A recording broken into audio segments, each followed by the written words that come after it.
electricity. Wow. Now, it only took them 3 years to install the first 140. 3 years later, Whitelee 2 was started. That consisted of another 75 Alstom wind turbines, a different make of wind turbine there over at the forest. Obviously, because they're at the forest, they're going to be a lot taller. They're 140 metres tall with a capacity of 3 megawatts of electricity. So all in all, up here at Whitelee, we've got a total of 215 wind turbines producing 539 megawatts of electricity at full capacity. In everyday terms, that's round about 350,000 houses that they can supply up here at any one time. Now, we are the largest onshore wind farm in the United Kingdom. Right up till very recently, we were the largest in Europe.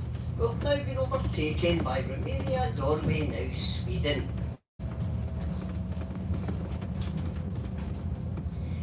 Now, even just for a short time up here today, you'll have realised it's not just a wind farm.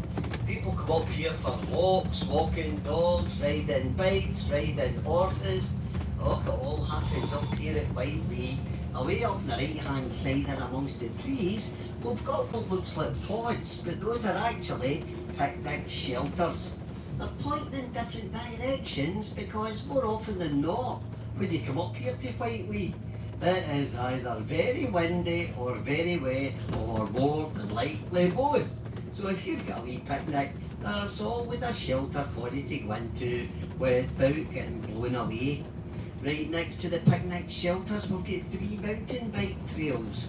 We've got an easy one, intermediate one, and a more difficult one. Now, those mountain bike trails were actually designed by the same people who designed the 2014 Commonwealth Games mountain bike trails in Glasgow. Up at Campion Place, they designed the ones up here at Whitelee. So not just a wind farm, but a great place for recreation. So much so, we were awarded the Green Flag Award, an award that is given to well-managed parks and green spaces. And this is the first time that a wind farm has been given this very special award. Straight ahead of the bus just now, right behind the wind turbine, we can see a hill that is Dunwan Hill. Like many places in Scotland, they have discovered ancient hill forts. And up here at Whitelee is no exception. They actually discovered an ancient hill fort dating away back to the Iron Age. So up here at Whitelee, we have got an Iron Age hill fort. That's like 2,000 years old or something.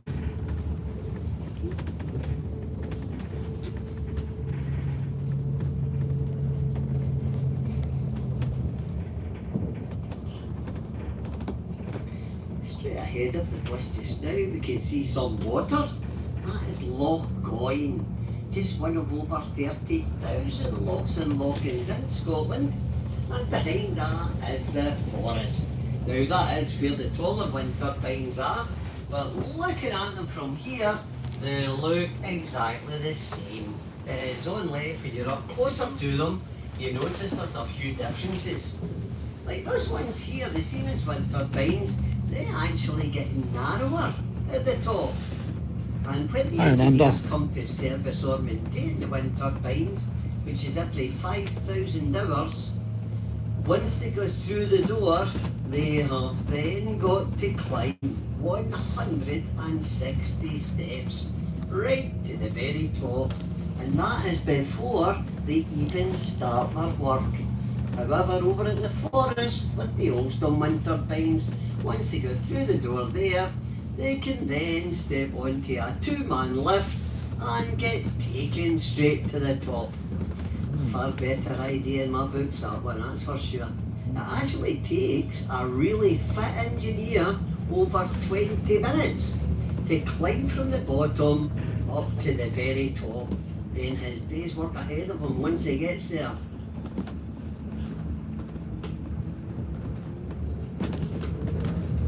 You'll also notice all the wind turbines will get numbers on them. Obviously number 1, right up to 250 numbers are there so that the engineers know which turbine they are going to service and or maintain. They're also there for the general public as well. Remember I was saying people come out here for walks and out on a bike. So if we were to head further out onto site on a bike, you go down over a few hills, look around you, all you see is wind turbines. So if you did get lost or disorientated, we always recommend people to take a map with them, and all you need to do, if you did get lost, is find your nearest wind turbine, which is never too far away, compare it to the number on the map, then you can work your way back to the visitor centre. Now obviously we are not allowed inside any of the wind turbines, only people that are allowed inside are the engineers. But what we'll do, we'll stop up here, turbine 42, we'll take a wee walk down to the wind turbine, just to give you an idea of the size of it when you're right underneath it. Just remember, this is one of the smaller ones as well, and it still looks absolutely massive. Then we'll talk a wee bit about how the electricity gets from here to our houses and the wind turbine itself. If anybody's got any questions on the wind turbine, please feel free to ask. Hopefully we'll cover everything on the tour anyway, but if you've got anything you want to know, please ask.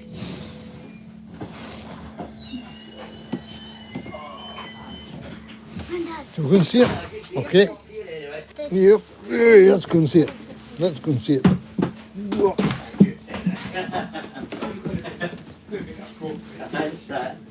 We're not all physicists, are we? This is great. There we go. Packed with information. And this is one of the small ones as well, and it still looks absolutely massive. It is. Wow. So do you know what, young lady? Do you know what? Stuart gets big people up here. Do you know what they love doing? They love hugging a wind turbine. Now, I don't know what they get out of hugging a wind turbine. But see, if you were to go down and hug a big wind turbine, put your ear next to it, and you can actually hear the electricity that's being created inside it. Whoa, so we'll go down and hug a wind turbine. Go But wait, for it. let's go and hug Brilliant. a wind turbine. Take your time, don't run. Yep.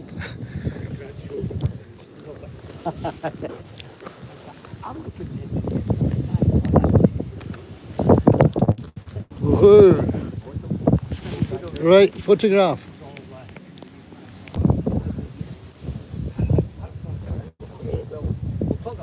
What can you hear, Coira? How does it sound? No. I'm going to try it as well.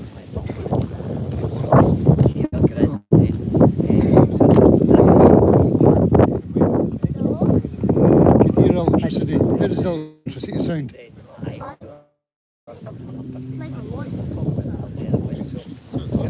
Yes. Feel it? Feel it? Oh.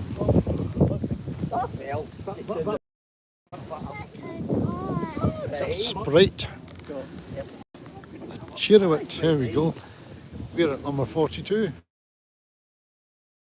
It's the meaning of life, isn't it? Yep. Why is there a door? So the engineers can get in and fix it if there's something wrong with it. It'll be inside Hey, there. Sprite, a cheerwit. Thank you for I want to get that. all the thumbs ups. I've got a thumbs up already. Hmm? Oh well, we'll get back into the bus in a minute. It's brilliant.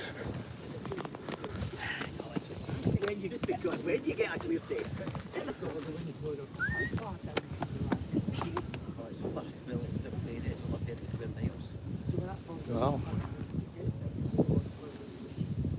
Oh, you're right over Sacramento, right down that way. You can actually see what the border with Hamilton over that way. You've got Ailsa Craig. In the city. Yeah, okay, don't bother. can't. Aaron, Platter, Ben Lomond, the Araka Alps, Ben Moore up at Crane Larrick on a clear day. Can you? Okay. Can you guess what is that? Yep, the highest, most southerly Monroe in Scotland. What? Are you still What's most videoing? southerly? Yeah. Ben Moore is the highest most southerly. Up at Crane Larrick. Ben Moore definitely. Yeah, Ben Lomond is most southerly. Yeah, the highest. The highest most southerly. You can get that.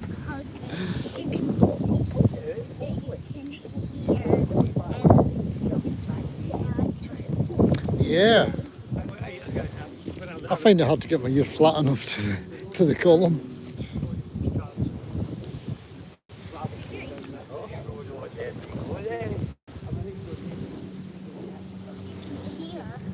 here. Let's try and hear the electricity again. So, I don't think I'm flat enough to do this. How can I get... and then you can hear the If I put this next to it, maybe everybody can hear it. I'll put this right against it. Everybody can hear electricity. try like trying to like hear the sound of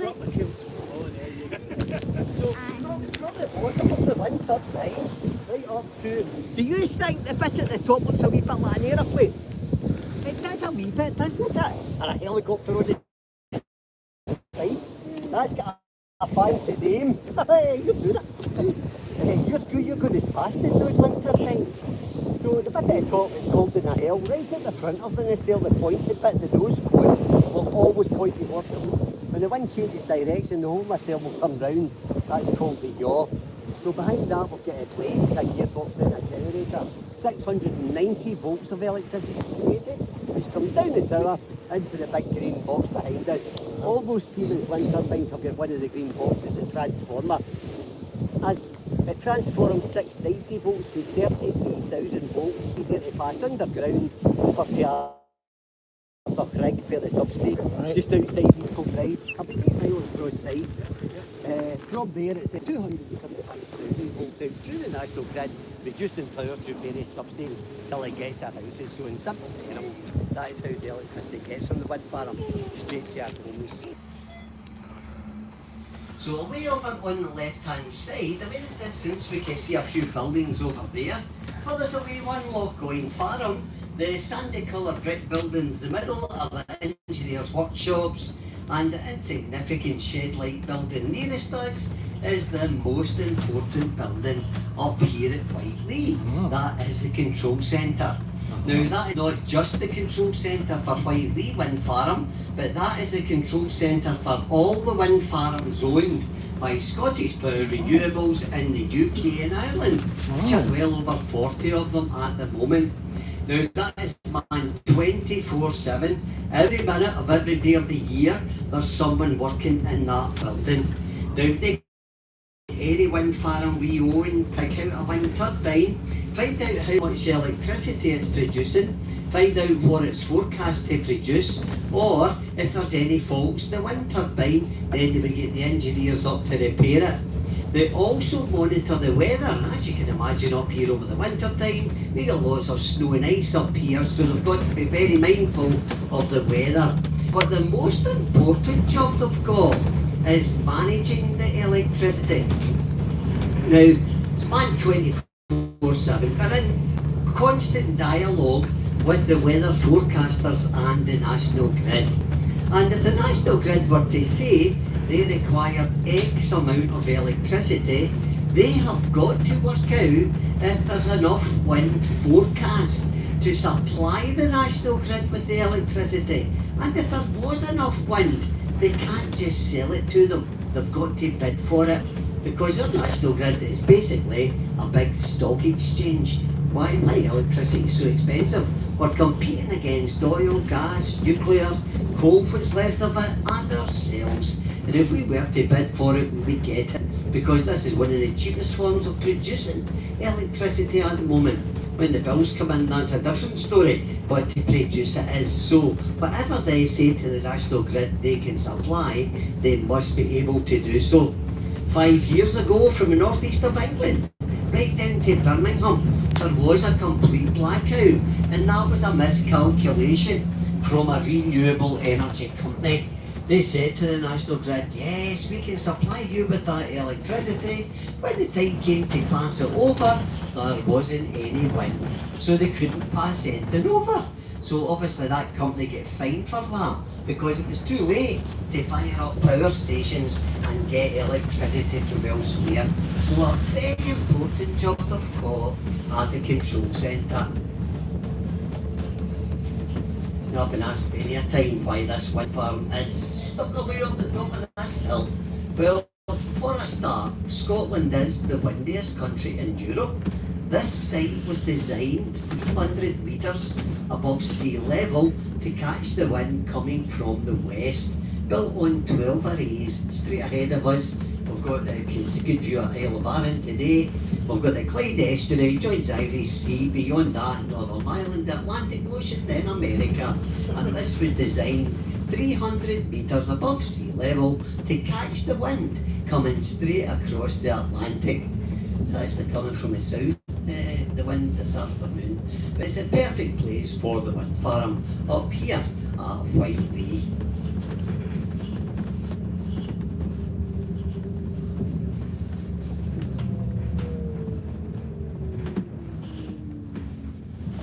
The Scottish Power Renewables, their world leaders in renewable energy, started going offshore with their wind turbines. They're actually working with Shell, the oil company, at the moment to build floating wind turbines in the North Sea. So no need to go right down to the bottom of the ocean, they'll be able to float on top of the water. So we'll keep an eye on that and see how that progresses.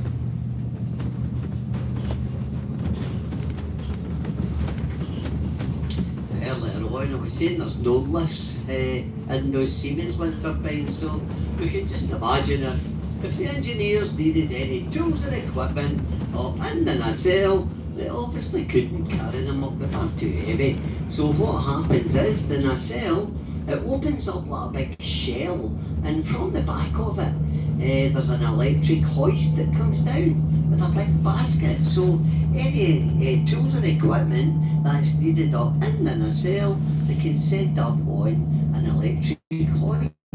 So that's how they get the tools and equipment up to the top of the wind turbine. And because the nacelle turns round where the tower goes into the nacelle, because the nacelle turns round, you got oil and grease running down the tower, and sometimes they look quite dirty. This one's clean because it's no longer being cleaned, but that one up ahead on the left hand side, you can start to see the oil and grease running down the tower. So the engineers would put a report in, and to clean them, they hire in abseilers. And those people come in and they basically abseil down the tower with a bucket and sponge, cleaning the oil and grease away. You would think in this day and age it would be a wee bit more technical, but no, that's how they clean the tops of the wind turbines.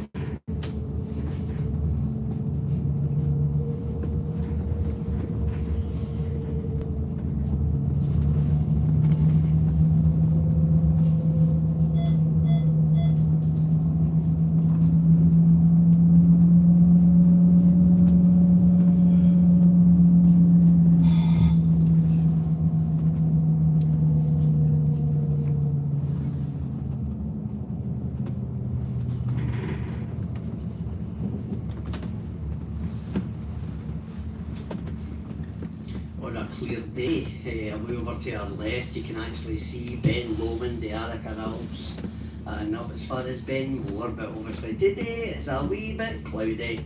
We can't really see anything at all over to the left there. So the wind farm itself was built on 4 habitats. We saw the water at Loch Goyne, absolutely brilliant for water birds over there. Behind that, the forest. Now over at the forest we get lots of deer, foxes, bats, numerous birds of prey and adders. We get snakes over there as well. Then we've got the grasslands, which are brilliant for ground nesting birds. We get a lot of curlew, grouse, pheasant. Beyond this wind turbine on the right hand side, we've got a black grouse residing up here at Whitelee, which is an endangered species. Then obviously the peat bogs themselves. Perfect examples outside the driver's side window here, all the black earth right across here. We all know peat's a great storer of carbon. It's also good for maintaining water quality, quantity and for insects and plants as well.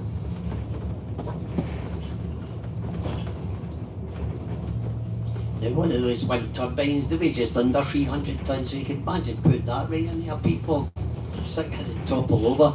So what they had to do is dig out this massive big hole in the ground, massive big cube, filled each one with 750 tonnes of concrete and metal to take the weight of the wind turbine, held down by 60 bolts right round the bottom of the wind turbine. So that's really why we feel quite safe standing underneath it, knowing nothing's going to happen. Now, when the site was getting built, there were actually 6 quarries on site. One of the old quarries is up where the mountain bike trails are just now, and from those 6 quarries, they actually produced 2.25 million cubic square metres of rock, and that was used for the bases of the wind turbines and for the roads that we're travelling on just now. So no need to bring all that rock in, it was actually on site. I don't know if anybody's noticed the difference between Whitelee wind farm and any other wind farm that you've passed on the road or on the motorway. Apart from the size of it, over 30 square miles, over 80 miles of track up here. So apart from the size of it, is the space between each wind turbine. Any other wind farm, the wind turbines are a lot closer together. They're between 2 and 2.5 times their length apart. Up here at Whitelee, they're between 4 and 4.5 times their length apart. And the reason for that is, when the site was getting built, the RSPB were very much involved in the building of the site. And they came to the conclusion with the architects, not that we are in a migratory course, but if any migratory birds get blown off course, there's less harm or no harm going to come to the birds. So that's why they are so far apart up here at Whitelee. When wind farms started getting big commercially, there was a lot of bad press, a lot of bad stories in the newspapers about wind farms being bad for the environment. Birds fly into wind turbines. Now, a bird's not silly, it'll not deliberately fly into a wind turbine. And a known fact is, for every one bird that is killed by a wind turbine, 1,000 birds are actually killed by flying into panes of glass. So it puts it into perspective what people think about nature and wind turbines. Up here at Whitelee, we've got an ecology team who looks after the whole site, and we have got over 100 different species of birds up here at Whitelee, and well over 200 different types of plants. So obviously all those wind turbines are all connected by cables underneath the ground, we can't see them. But if we were to put every bit of cable used up here at Whitelee in an imaginary straight line, it would go from John O'Groats at the north of Scotland to Land's End, the southwest of England. Over 601 miles of cable that is used up here at Whitelee. So taking all that into account, all the projected costs and everything, is it any wonder each wind turbine costs over £2 million? Works out £1 million a meg. So these ones here that we were looking at are £2.3 million. And the lifespan of the wind farm is between 20 and 25 years. So just bear with us a wee second, I'll do the needful to this yet again, then we'll head back up to the visitor centre. Stuart's going to let you drive the bus.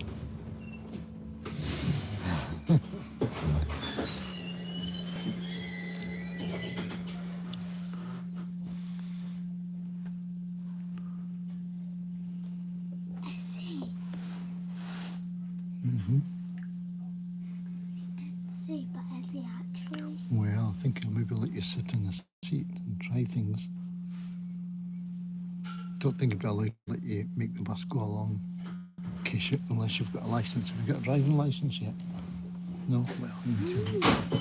Oh, you're only 6, that's true. But more than that. More than half. I think even when you're 7 you won't have a driving licence yet. You need to wait another 10 years.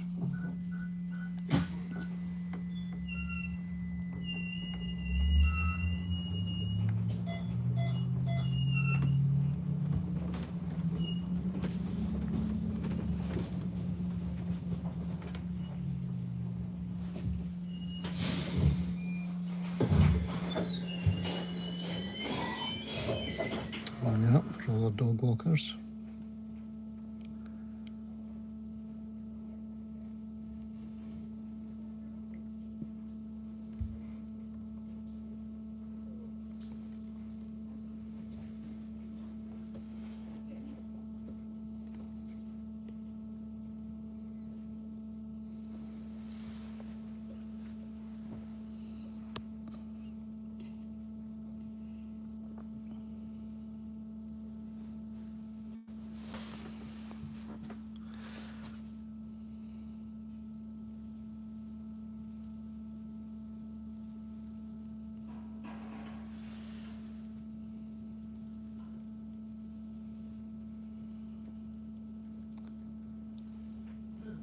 So it's the biggest on land wind farm in the whole of the UK. That's what you said, isn't it?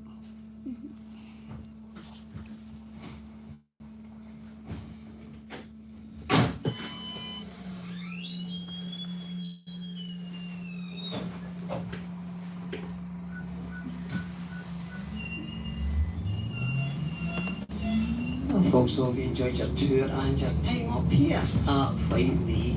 So enjoy the rest of your day and a very safe journey back down home again. Thank you very much. Take my clap.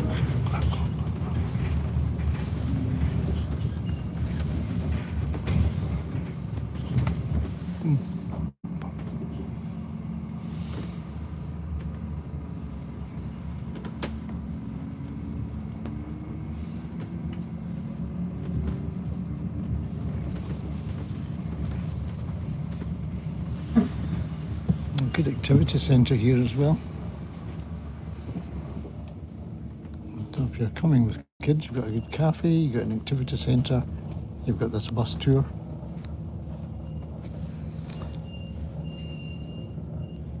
And you can bring your grandkids. Just telling people they can bring their grandkids here, just like you.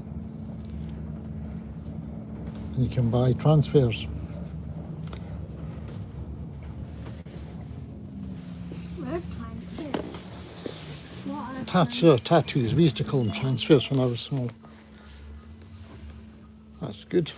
Thank you very much for looking in. Goodbye from Whitelee Windfarm, biggest on land wind farm in the whole of the UK.